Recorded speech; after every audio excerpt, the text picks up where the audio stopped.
नमस्कार मित्रांनो, आपले सर्वांचे हार्दिक स्वागत आहे. मित्रांनो, हिंदू धर्मात अत्यंत पवित्र आणि महान असा दिव्य दिवस भगवान शिव आणि माता पार्वती यांचा शुभविवाह म्हणजेच महाशिवरात्री हा दिवस भगवान शंकराच्या उपासनेसाठी विशेष मानला जातो.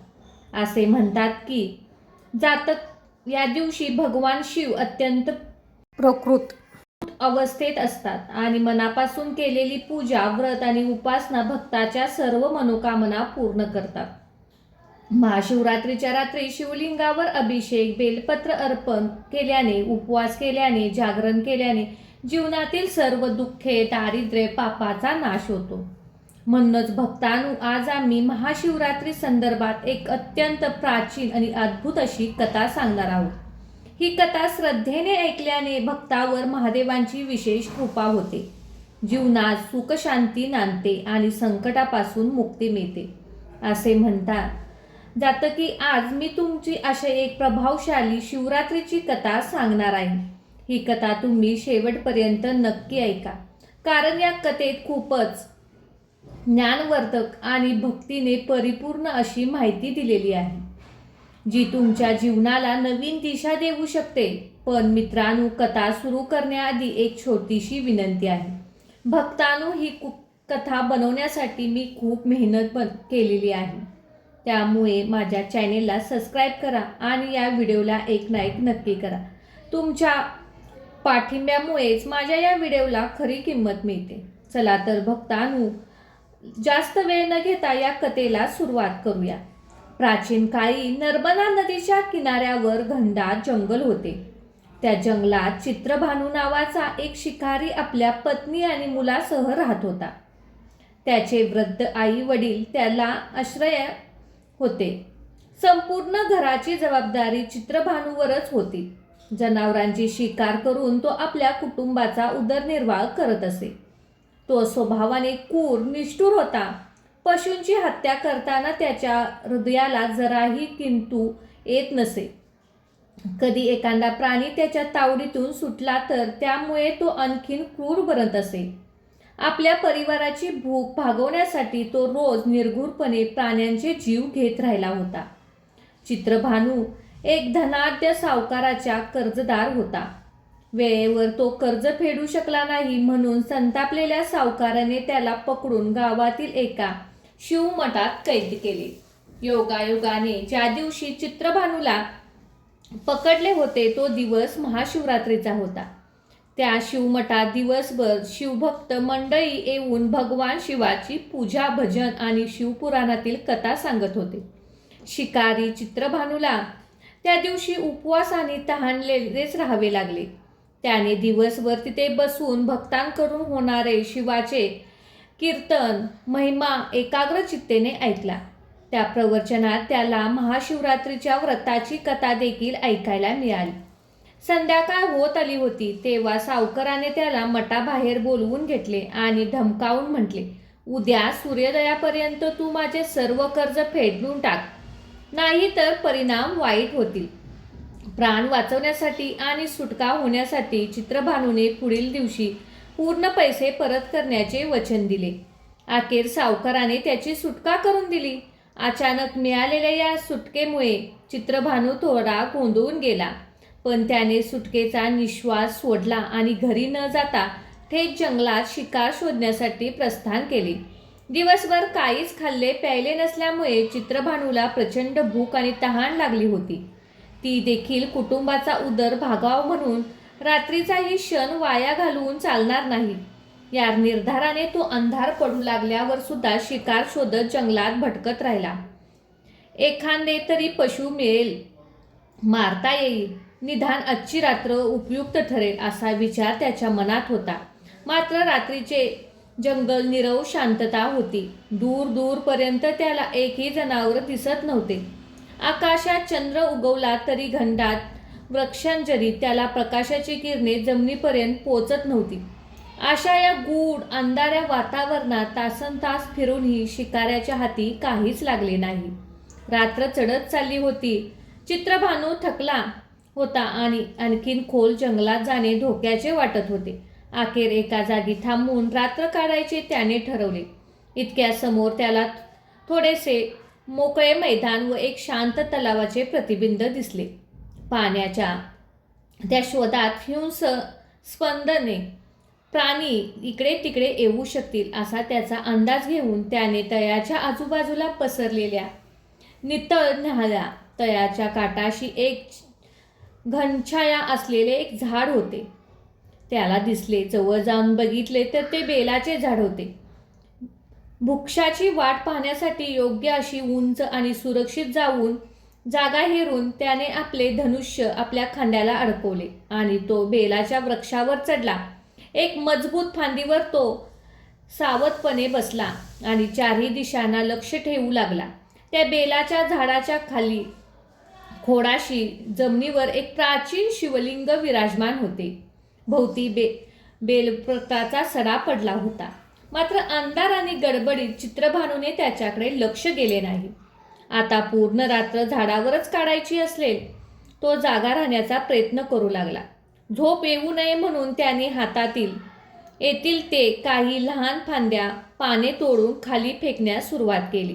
विरंगणा म्हणून बेल पानाची तोडफोड करत तो वेळ घालवू लागला. पण त्याच्या नकळत कृत्याने त्याच्या तोंडात तोडून खाली फेकलेल्या बेलाचा अनेक पानांचा वर्षाव खाली असलेल्या शिवलिंगावर होत होता. दिवसभर उपाशी राहिल्याने त्याचा उपवास आपोआपच घडला होता.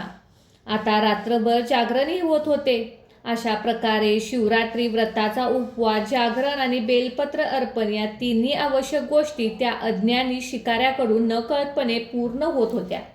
पण चित्रभानूला अजूनही त्याची काहीच जाणीव नव्हती. त्याचे संपूर्ण लक्ष आपल्या भुकेकडे आणि कदाचित कोठून तरी शिकार हाती लागेल का याच्याकडे लागून राहिले होते. असेच काही काळ तग धरून ठेवला असता रात्रीचा पहिला प्रहार संपत आला. इतक्यात चित्रभानूला तळ्याकाठी काहीच हालचाल जाणवली. खाली वाकून पाहतो तर एक हरीण सावध पावले टाकत पाणी पिण्यास तळ्याकडे येताना दिसली. त्या हरणीचे पोट मोठे दिसत होते. ती गर्भवती असल्याचे स्पष्ट जाणवत होते. इतकी मोठी शिकार नजरेस पडल्यावर चित्रभानूची सगळी थकवा आणि झोप एका क्षणात गायब झाली. त्याने हळूच खांद्यावरील धनुष्य हातात घेतला आणि तितक्या चपळाईने त्यावर बाण चढवला. नीट नेम साधून त्याने त्या हरणीकडे लक्ष केंद्रित केले. आणखीन काही सेकंद गेली असती तर चित्रभानूचा बाण तिच्या छातीत वेध घुसला असता आणि अचानक काहीतरी अनपेक्षित घडले. समोर पाणी पिऊन डोके वर करणारी त्या हरणीची मान उंचावून मानवी आवाजात अर्थ हाक दिली. हो शिकारी राजा, क्षणभर थांब आणि माझे बोलणे ऐक. एका जनावराच्या तोंडातून स्पष्ट शब्द बाहेर पडताना पाहून चित्रभानू अवाक झाला. तो आश्चर्याने डोळे विस्फाटून तिच्याकडे पाहू लागला. इतक्यात हरीण पाहून पुन्हा बोलली, माझ्यावर दया कर. मी गर्भवती आहे. मला लवकरच माझ्या पोटी बाळ या जगात येईल. जर तू आत्ताच मला मारलंस तर माझ्या पोटातील आणि माझ्या अशा 2 निरपराध जीवांचा घात होईल. 2 जीवांची हत्या करून महापाप करू नकोस. मला काही काळ जगून दे. मी लवकरात लवकर माझं मूल जन्माला घालीन. त्याला सुरक्षित ठिकाणी ठेवून तुझ्यासमोर सुखुशीने परत येईल. तेव्हा हवं तर तू मला ठार कर. तिच्या डोळ्यातून ढळाढळा अश्रू ओघळू लागले होते. त्या फाल्गुन महिन्यातील शीतल चांदण्यात तिच्या डोळ्यात दबदबलेले नयनातील चमक दुःखाने मलिन भासत होती. त्या निरागस जीवाचे कातर स्वराने जणू संपूर्ण वनात हंबरडा पसरला. हरणीचे करुण शब्द कानावर पडत चित्रभानू गोंधून गेला. एक जनावर मनुष्याप्रमाणे बोलते आहे. ही गोष्टच अचंब करणारी होती. ताणलेल्या धनुष्याची प्रत्या त्याच्या हातातून थोडी सैल झाली. हरणीच्या डोळ्यातील पाणी आणि कंपयुक्त स्वर ऐकून त्याच्या हृदयात थोडी करुणा दाटून आली. शेवटी त्याने तिची विनंती मान्य केली. जा, तुला जाऊ देतो, पण परत यायला विसरू नकोस. चित्रभानूने कठोर स्वरात बोलत धनुष्य खाली केला. जीवनदान मिळताच हरणीने मान झुकवून कृतज्ञता व्यक्त केली आणि काही क्षणात ती झुडपाच्या आड अदृश्य झाली. शिकाराने एक दीर्घ श्वास सोडला आणि पुन्हा सावधपणे आजूबाजूला पाहू लागला. त्याच्या मनात अचानक द्वंद्व सुरू झाले. मी खरंच वेडा आहे का? समोर आलेला शिकारी मी जिवंत सोडून दिली. आता ही हरीण परत येईल कशी? तिने आपला जीव वाचवण्यासाठी खोटे आश्वासन दिले असेल. कदाचित तो स्वतःवर चिडला, पण लगेच त्याला हरणीच्या डोळ्यातील अश्रू आठवले आणि काळजाला काहीतरी बोचल्यासारखे झाले. असून दे, निदान 2 बुबड्या जीवांची हत्या माझ्या हातून टळली, असे स्वतःशी पुटपुटून त्याने मनाला समजवले. आता पुढे अजून जास्त संवाद राहायचा असेल ठरवत तो दुसऱ्या शिकारीची वाट पाहू लागला. धनुष्य पुन्हा हातात घट्ट पकडून तो 4ही दिशांना नजर फिरवत जागा झाला. या प्रसंगानंतर बराच वेळ काहीही घडले नाही. निशब्द अंधार आणि गडद होत चालला होता. दूर कोठेतरी एका कोल्ह्याचा कर्कश सूर ऐकू येत होता. झाडांच्या पानामधून मंद वारा स्वत्वकाल साक्षी होते गुणगुणत होता. चित्रभानू झाडावर तसाच सावध बसून होता आणि संधीची वाट पाहत होता. तो मनात स्वतःशी पुटपुटून पहिला शिकार सोडून दिली खरी, पण अजून रात्र बाकी आहे. आता पुढच्या संधीची वाट पाहायला हवी. काही काळ लोटता रात्रीचा साधारण दुसरा प्रवाह चालू होता. चित्रभानू तल्लख नजर ठेवून होता. तितक्यात त्याला हळू जवळ येणारी आणखीन एका प्राण्याची सावली दिसली. आणखीन एक हरीण दचकत तलावाच्या दिशेने सरकत होती. या हरणीच्या भोवती कुठलेही पिल्लू वगैरे काहीच नव्हते. ती एकटी होती. तिला पाहता शिकाऱ्याच्या शरीरात एक ऊर्जा संचारली. आता मात्र याला चुकवायचं नाही, त्याने स्वतःला उद्भवले. तो पुन्हा एकदा आपल्या धनुष्य सज्ज करू लागला. दुसरी हरीण आणखीन काही पावले पुढे आली तसे चित्रभानूने तिच्यावर नेम धरला. तेवढ्यात त्या हरणीचे लक्ष झाडावर बसलेल्या शिकाऱ्याकडे गेले. घाबरून त्याला जीवासाठी आवर्जन करण्यास तिने ठरवले. दूरच्याच अंतरावरून तिने विनवणीला स्वरात म्हणाली, शिकारी, कृपा करून ऐक.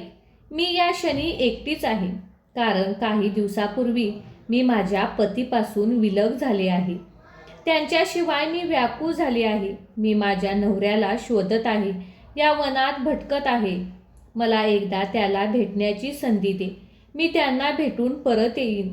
तेव्हा हवं तर तू मला मार, कारण आता मला जाऊ दे. ही दुसरी हरणीची हळवी विनंती ऐकून शिकाऱ्याला तिची दया आली. विरहाने व्याकुळ होऊन आपल्या प्रिय पत्नीची बातमी देणारी ही हरीण आक्रोशात तो ऐकत होता.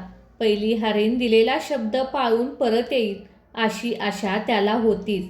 त्यामुळे दुसऱ्यालाही सोडून देऊ असा निर्णय त्याने केला. तूही जा, पण लवकर परत ये. तो एकटक त्या हरणीकडे पाहत पुटपुटला. त्याच्या मनात एक स्वार्थी विचार देखील चमकून गेला. जर या दोघी खरंच परत येतील तर पुढे मला 2 बळी मिळतील. या आशेने का होईना त्याने दुसरीलाही पळवून दिले. जीव वाचल्याबद्दल ती हरणी दुरूनच मान हलवून आपल्या पिलांसारखे डोळ्यात आधार व्यक्त केला. त्याला भास झाला की क्षणात मी अंधारात ती नाहीशी झाली.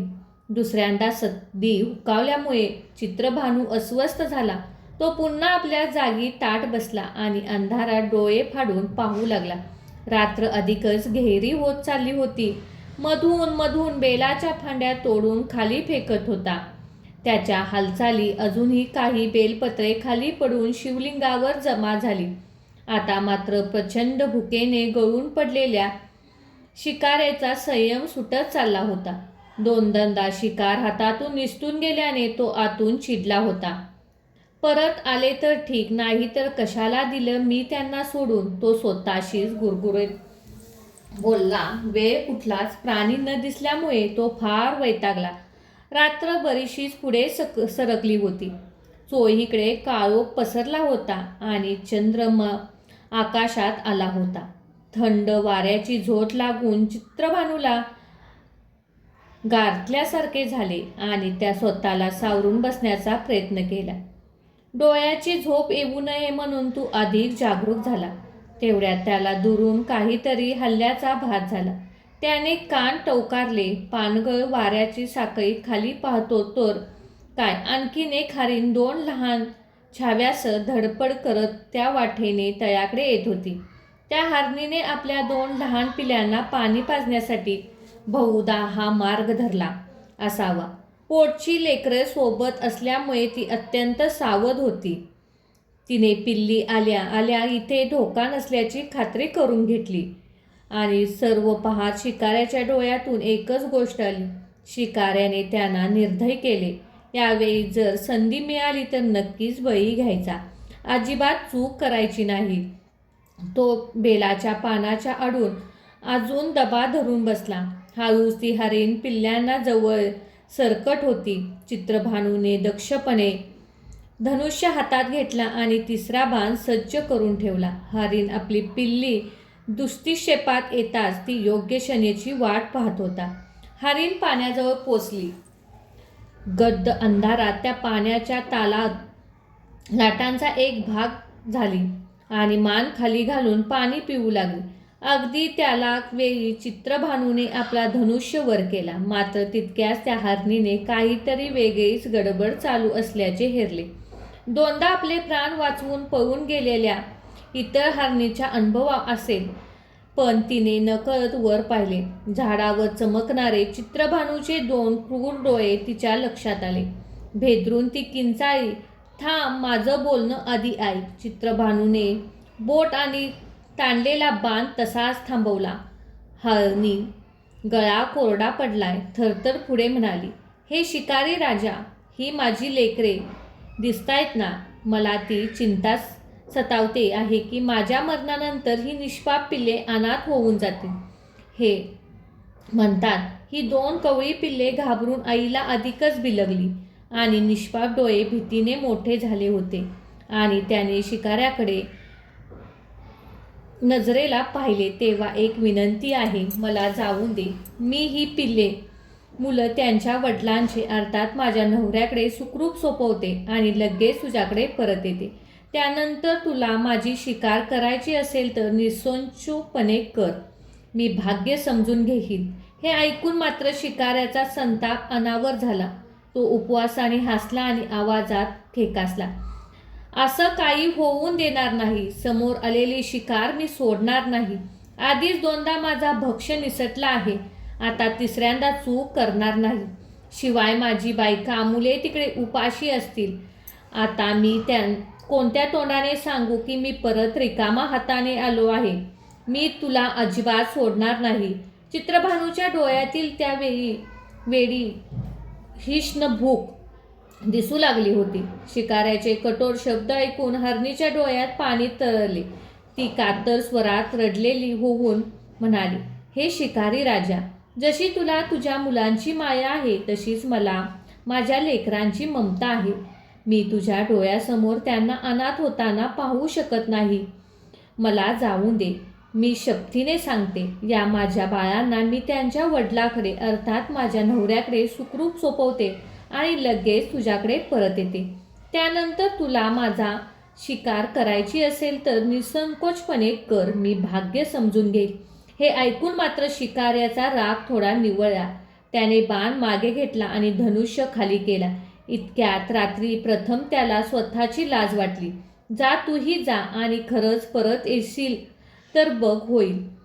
तो निस्तेज हसत पुटपुटू डोळ्यात आश्चर्य आणि कृतज्ञता घेऊन ती हरीण आपल्या पिल्ल्यासह मागे वळली आणि झटक्यात झाडाच्या गर्दीत लुप्त झाली. आता मात्र शिकारी पूर्णपणे व्यथित झाला होता. 3 वेळा हुकलेला आणि तो संतापला होता. स्वतःशी हात आपटत होता. त्याचे शरीर आणि मानसिक अवस्था थकवा वाढला चालला होता. त्याने हताशपणे डोळे मिटले. कपाळावर हात फिरवला. शरीर शिणल्यासारखे त्याला अस्वस्थ, त्यामुळे जागे राहणे लागत होते. बेलाच्या झाडावरील लहान मोठ्या फांद्या तोडून पानं ओरबडत तो जगाचा राहिला. शिवलिंगावर बेलपत्राचा अक्षरशः ढीग साचला होता. जणू काही त्या देवाला अर्पण केलेले विशाल. मुळातच इतक्या पूर्वीकडील आकाश सावळ्या रंगाने उजळले. लागले होते. पहाट जवळ येऊन ठेपली होती. पहाटेचा धुसर प्रकाश पसरू लागला होता. चित्रभानू अजून अधिक दक्ष झाला. त्याने चित्त अद्याप अस्वस्थ होते. हाती काहीच न लागल्यामुळे राग आणि दुःख त्याच्या बोचत होते. एवढ्यात त्याला पुन्हा तलावाकडे हालचाल जाणवली. त्याची शिकारी वृत्ती पुन्हा एकवर कमालीची तल्लख झाली. झाडामागून डोकावून पाहू लागला. समोर वाटेत एक डौलदार हरीण धीमे पावले चालत होती. ती चित्रभानूने पाहता ओळखले, कारण ती हरीण एकटीच असली तरी असामान्य देखणा आणि सशक्त आहे. त्या नर हरणीचे डोळे पेचन दिसत होते. शिकाऱ्याच्या लक्षात आले की हा निश्चित त्या हरणीचा जोडीदार आहे, ज्यांना तिने काल रात्री सोडून दिले होते. त्याचा त्रस्त चेहरा सांगत होता की आपल्या हरवलेले बायका पिलांना शोधत आहे. मात्र चित्रभानूच्या डोळ्यासमोर त्या क्षणी त्या भुकेलेची मुले आणि सावकाराची धमकी तरळून गेली. त्याने काही झाले तरी शिकार करूनच गावाला जायची शपथ मनाशी घेतली. त्याला समोरचे प्राणी, त्यात तिन्ही हरणीचा नवरा असो वा नसो, त्याला आता तो पर्वा नव्हती. जर याला मारायचं तर सगळे एकत्र संपतील. त्याने क्रूरपणे विचार केला. हा विचार येता चित्रभानूने चपाळीने धनुष्य उचलले आणि चौथा बाण त्याच्यावर चढवला. झाडामागे लपून त्याने नीट डोळा लावला आणि निष्पाप हरणीवर लक्ष ठेवून त्याने नर हरणीची दृष्टी असामान्य असावी. दूरवर त्याने ते झाडावर हेरलेली व्यक्ती आणि तिच्या हातातील शस्त्रे पाहिली. त्या चित्रभानूच्या मनसुबा उगवला आणि तो हरीण अजिबात खचला नाही. उलट धीर एकवटून त्याने शिकाऱ्याकडे जोरात हाक मारली. शिकारी थांब, बाण सोडण्याच्या आधी माझं ऐकून घे. या अनपेक्षित आवाजाने अहंकारी चित्रभानूची काही क्षण थांबला. तो हरीण ठामपणे पुढे बोलू लागला. हे मानव, जर तुला असं वाटत असेल की या आधी आलेल्या तिन्ही हरणीचा तू वध घेतला आहेस, तर त्याच्या रक्ताने मी तुझी तहान भागवली आहे, तर आता मी एकटाच उरलोय. मग उगाच विलंब नको. एका क्षणात माझे देखील शेवट करून टाक, जेणेकरून त्यांचा विनियोग दुःख मला सोसावे लागणार नाही. त्यांच्या विरहाच्या आगीत मी काही क्षण देखील तग धरू शकेल असे मला वाटत नाही. पण जर तुझ्या हृदयाला पाझर फुटून तू त्या तिघींना जीवदान दिलेस असेल, तर मला देखील काही काळ जाऊ दे. मी त्यांना शोधून आणतो. त्यांच्यासोबत थोडा वेळ घालवून लगेच तुझ्यासमोर परत येतो.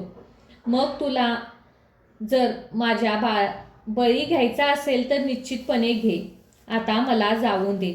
त्याच्या शब्दातील निष्ठा आणि कळकळ ऐकून चित्रभानू लजल्यासारखे झाले.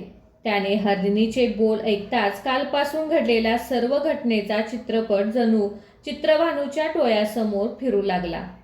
पहाटेची स्वच्छ प्रकाशात त्याला जाणवले की बेल वृक्षाखाली आणि शिवलिंगाकडे त्याचे दुर्लक्ष झाले होते आणि जे जणू तेजाने उजळून चगत होते. चमत्काराने त्याच्या मनातील कौर्य वितून गेले होते. मनाने त्याने हरणीचे बोल मनात उतरले. काही क्षणात आपल्या हातातील धनुष्यबाण खाली ठेवला. जा तू, मी मोकळे सोडतो. चित्रभानू शांतपणे म्हणाला. माझ्या हातून कोणाचाही विश्वासघात होणार नाही. तुम्ही काही अडचण मी निर्माण करणार नाही. अविश्वासाने तो हरीण काही वेळ त्याच्याकडे पाहत राहिला. अखेर तो अलगद मागे फिरला आणि वनात अंतर्धान पावला. दरम्यान त्या जंगलातील एका मोकळ्या आश्रमस्थानी तिघी हरणी परत एकमेकींना भेटल्या होत्या. आपापल्या आढळलेल्या प्रसंगाची कहाणी त्यांनी एकमेकींना सांगून दिली. त्यांना पती हरीण सुद्धा आपल्या कुटुंबाचा शोध घेत तिथे आला. त्यालाही शिकाऱ्याला दिलेले वचन आणि केलेले विनवणी आठवत होत्या. सुदैवाने त्याच्या तिन्ही पत्न्या सुखरूप असल्याने त्याने पाहिले, पण त्या सर्वांनी एक क्रूर शिकाऱ्याला परत येण्याचा शब्द दिला असल्याने त्यांचा काळजाचा ठोका चुकला. तरीही सगळ्यांनी मिळून विचारपूर्वक निर्णय घेतला की प्राण जायचा असेल तर दिलेला शब्द पाळायलाच हवा. पण पहिल्यांदा कोण जाऊन मरेल हा प्रश्न उभा राहिला. पहिली हरीण जिच्या गर्भात अजून बाळ होते ती धीर करून म्हणाली, मीच आधी वचन दिले आहे. मीच पहिली जबाबदारी म्हणून मीच त्या शिकाऱ्याकडे जाईन. तिची लहान बहीण म्हणजे दुसरी हरीण तत्परतेने म्हणाल, ताई तू अजून गर्भार आहेस. माझे पिल्लू व्हायचे आहे. तुला यावेळी पुढे जाणे योग्य नाही. तू थांब, मी जाते. तिसरी हरीण जो तिच्या पती होता तिच्या डोळ्यात पाणी आणत आपला समस्त परिवार पाहत होती. शेवटी तिने गंभीर स्वरात घोषणा केली, मी तुमच्यापेक्षा कोणालाही एकटे जाऊ देणार नाही. तुमच्या विना या लहान पोरं कशी जगतील? मी तुमचा नवरा आहे. तुमचा रक्षणाची जबाबदारी माझी आहे. बायकांच्या पुढे नवऱ्याने जाऊन संकटाला सामोरे जावे असे शास्त्रात आहे. मी शिकाऱ्याला स्वतः जाऊन भेटतो. त्याचे हे बोलणे ऐकून दोन्ही हरीण एका सुरात म्हणाल्या, नवरा म्हणून आमच्या डोळ्याआड जाऊ नकोस. तुझ्या विना आम्हाला विधवा होऊन जगावे लागेल. त्या जगण्यापेक्षा मरण आम्ही पसंत करू. शेवटी सर्वांनी एकत्र जाण्याचा निर्णय घेतला.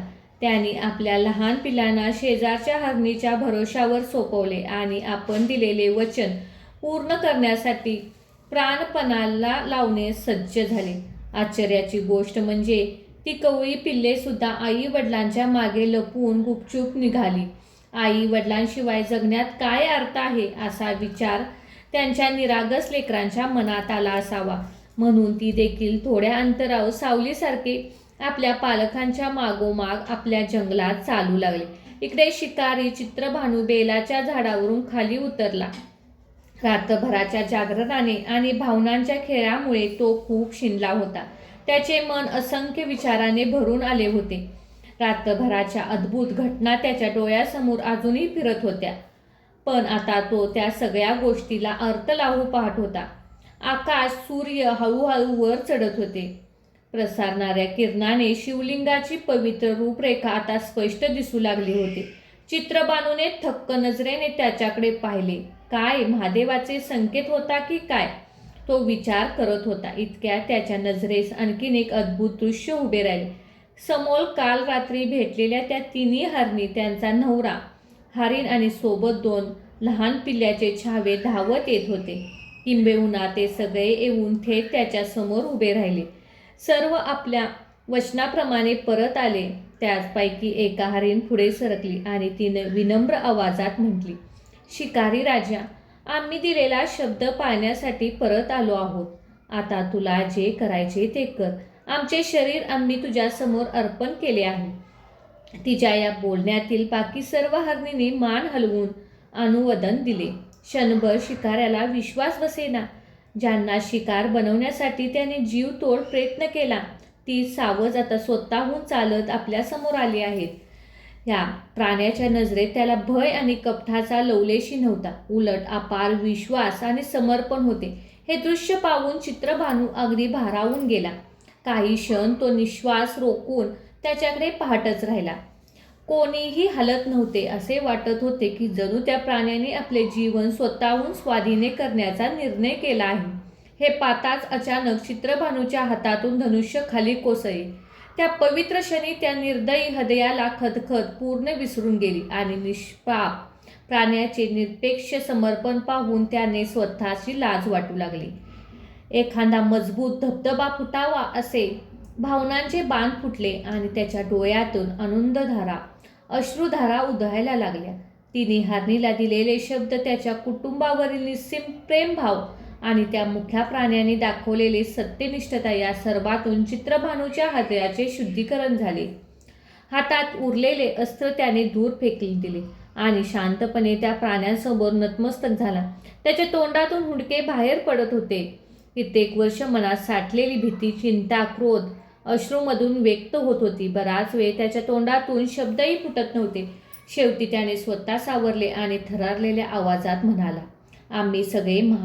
तुम्ही सगळे महान आहात. मीच खरा पापी आहे. आज तुमची ओळख मला परमतत्वाने ओळखून करून दिली आहे. ज्याच्या हृदयात तुमच्यासारखी करुण आणि निर्मळ प्रेम आहे, तोच खरा देवाचा भक्त, मग तो पशु असो किंवा मानव. पुढे तो म्हणाला, मी आयुष्यभर स्वतःच्या कुटुंबासाठी, स्वतःच्या स्वार्थासाठी इतरांचे जीव घेत आलो आहोत, मला आज माझी चूक उमगली. मी तुमच्याशी वाईट वागलो याबद्दल मी प्रांजळपणे माफी मागतो. ज्या पद्धतीने तुम्ही सर्वजण एकमेकांसाठी प्राण द्यायला तयार आहात हे पाहून माझे डोळे उघडले. मी तुम्हाला वचन देतो, आजपासून मी कधीही कुठल्याही सजीवाची हत्या करणार नाही. तुम्ही आता निर्धास्तपणे परत जा. असे म्हणून शिकाऱ्याने हात जोडले आणि त्या प्राण्यांची क्षमा मागू लागला. चित्रभानूच्या चेहऱ्यावरील पश्चाताप इतका प्रामाणिक होता की त्या हरणीच्या डोळ्यात पाणी आले. चित्रभानू आपली क्षमा याचना व्यक्त करत होता. तेवढ्यात अचानक त्याच्यासमोर एक लखलखीत तेजाळ लोह प्रकट झाला. बेलवृक्षाच्या फांद्याने लपलेला सूर्य जसजसा वर येत होता तसतसा तो प्रकाशपुंज अधिक उज्ज्वल आणि चमत्कारिक आकार धारण करू लागला. काही क्षणात त्या झळझळत्या प्रकाशातून एक तेजस्वी मूर्ती अवतरली. जटाजूट मस्तक धारण केलेली, नीलकंठ हातात त्रिशूल घेतलेले, अंगावर वक्र चर्म आणि रुद्राक्षाच्या माळा घातलेला महान योगी उभा होता.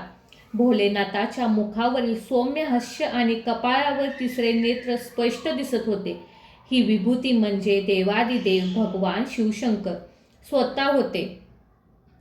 हे भगवान शिवांचा प्रत्यक्ष समोर पाहता शिकाऱ्याने सर्व प्राण्यां मनगट ठरावून मस्तक नमवले.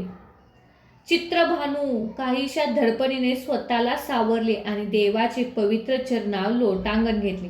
त्याच्या डोक्यावर शंकराने प्रेमाने हात ठेवला. उठवलास महादेव गंभीर आणि कोमल वाणीत म्हटले, उभा राहा आणि माझ्याकडे पहा. शिकाऱ्याने हळूच वर मान करून पाहिले. त्याच्या डोळ्यात आनंदाश्रू ओघळू लागले. परमेश्वर त्याच्या समोर उभा होता. महादेवाने आपला भव्य हस्त त्याला धरून सावकाश उभे केले.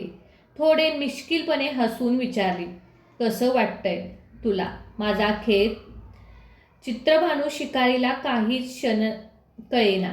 तो पुन्हा वाकून हात जोडून म्हणाला, मला क्षमा करा महादेव, मी अज्ञानी, मला काही समजत नाही. त्यांचा आवाज थरथरत होता.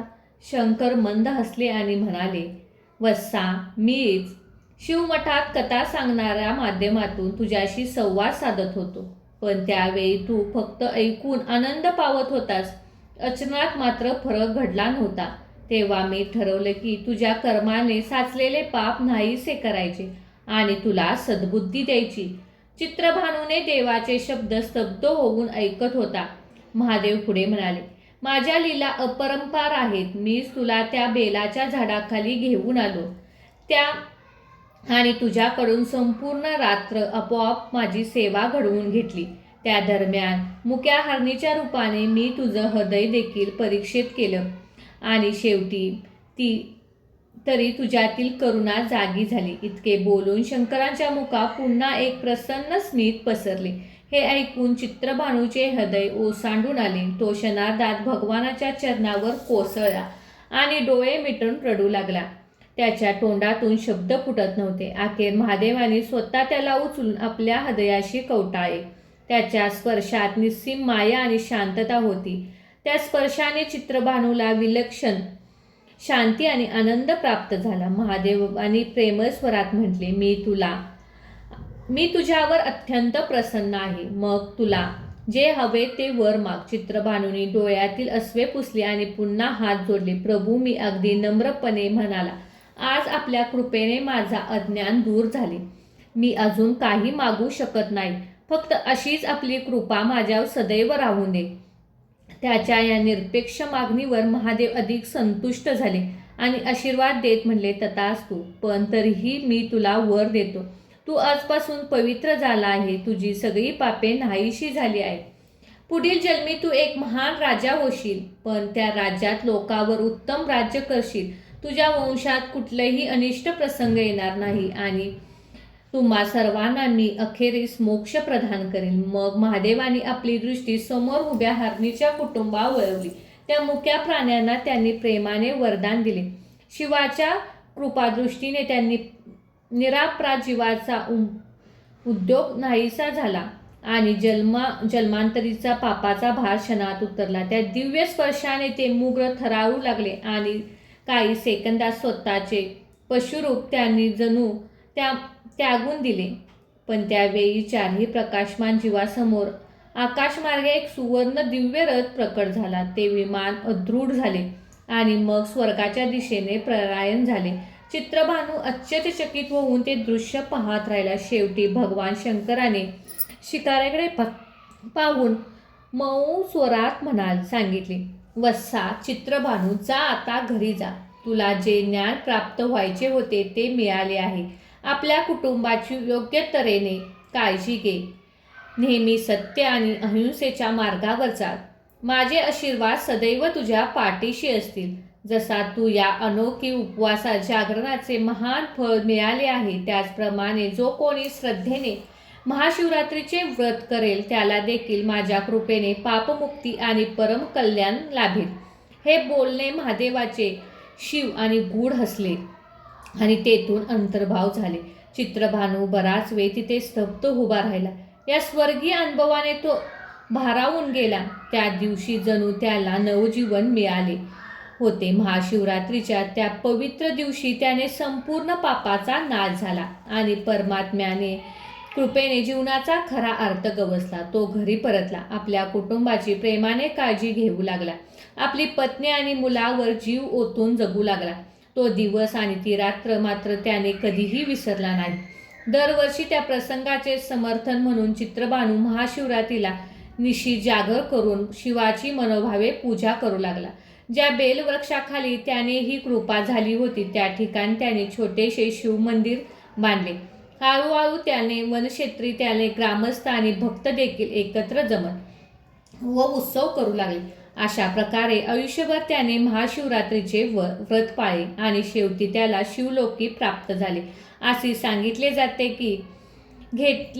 की असे म्हणतात, पुढे युवक वंशात त्यातला चित्रभानू म्हणून त्या शिकाऱ्याला पुनर्जन्म झाला. शिवकृपेने त्याला आपल्या पुनर्जन्मात स्मृती होती. आपल्या दरबारात त्याने हीच कथा सांगून महाशिवरात्री व्रताचे महात्म्य अनेकांना पटवून दिले. महाशिवरात्रीच्या या पौराणिक कथेतून आपले हेच शिकवायचे आहे की ईश्वर भक्ताच्या मनातील भावना पाहतो. कर्म आणि कृतीने त्याचे धैर्य श्रेष्ठ बनवतो. महादेवाला उपवास, पूजा या गोष्टी जितक्या महत्त्व आहे त्याहून अधिक महत्त्व हृदयातील दयाभाव आणि त्यागाला आहे. म्हणूनच भक्तांनो, ही दिव्य कथा आज तुम्ही ऐकली, त्याच्यामुळे तुमच्या जीवनातील सुख शांती येवो आणि पापांचा नाश होवो.